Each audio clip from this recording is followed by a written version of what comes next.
Em 1767, o rei Carlos III da Espanha expulsou os jesuítas do Chile, temendo que os jesuítas lhe roubassem o reino. E dentre os jesuítas expulsos estava um padre de origem judaica, o padre Manuel Lacunza, o qual foi para a Itália em 1768 e publicou na Espanha, em 1811, o livro A Vinda do Messias em Glória e Majestade. Anos mais tarde, em 1827, o ministro presbiteriano, o escocês Edward Irving, traduziu e publicou as ideias de Lacunza na língua inglesa. Após essa publicação, em 1830, Irving foi expulso do presbitério em Londres, tendo sido acusado de heresia e criando assim uma nova igreja, a Igreja Católica Apostólica Carismática.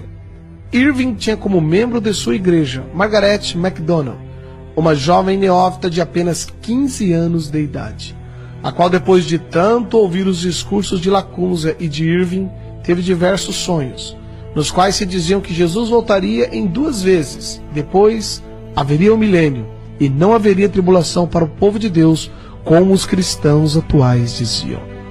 Irving havia se especializado em escatologia, a doutrina dos acontecimentos do fim do mundo, e se julgava conhecedor dos assuntos apocalípticos.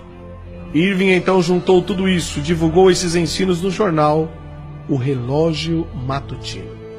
Nessa mesma época apareceu William Miller, fundador das doutrinas adventistas, o qual previu que o retorno de Jesus se daria entre 1843 a 1844.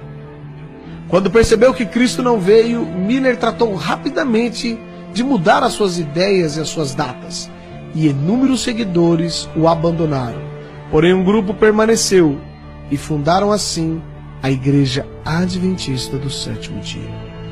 Tempos depois, em 1859, um maçom, John Nelson Darby, estudante de direito, pregador anglo-irlandês, organizou as ideias do padre jesuíta Lacunza, de Irving, de Margaret MacDonald.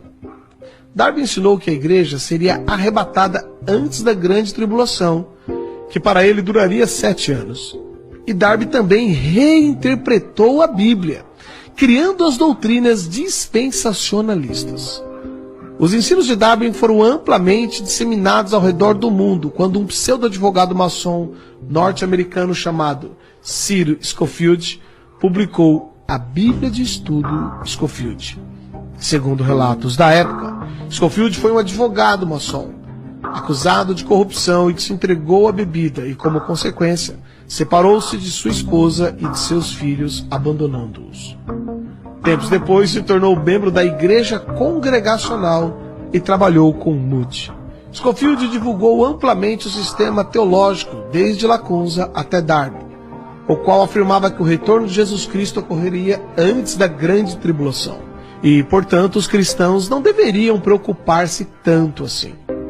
Após ter sido ordenado, Scofield casou-se novamente e passou a fazer conferências bíblicas e distribuindo na América cursos bíblicos por correspondência. Scofield imitou Charles Taze Russell, o fundador da seita Testemunhas de Jeová, o qual afirmava que Jesus voltaria de modo invisível em 1874, seguido por um outro retorno em 1914.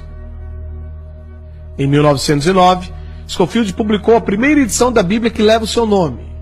Ele foi patrocinado por banqueiros que tiveram interesse de que essa nova doutrina fosse divulgada. Entre eles estava Henry Drummond, um rico banqueiro inglês e envolvido com ocultismo e práticas de hipnose. Foram distribuídas nos Estados Unidos gratuitamente milhares de cópias dessa nova Bíblia de Estudo, a Bíblia de Estudo Scofield. A partir desta nova crença, mudou-se a mentalidade dos cristãos americanos e, em seguida, de todo o mundo. A maior parte dos cristãos passaram a crer que não mais passarão pela grande tribulação, e se não forem arrebatados na primeira vinda de Cristo, poderão ser na segunda vinda. Juntando-se a isso, surgiu o escritor de ficção Tim LaHaye, que popularizou através de livros e diversos filmes as ideias da Bíblia de Estudo Scofield.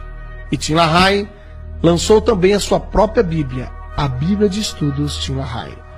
Os filmes de Tim LaHaye são ficção, como ele mesmo diz, e mostra as ideias de Lacunza, de Irving, de Miller, de Darby, de Scofield, os quais afirmam que a vinda de Jesus, isto é, o arrebatamento, não será visível, mas será um rapto, uma espécie de sequestro, e que os cristãos que não forem arrebatados poderão ir na segunda vinda ou nos 1000 anos que seguirão.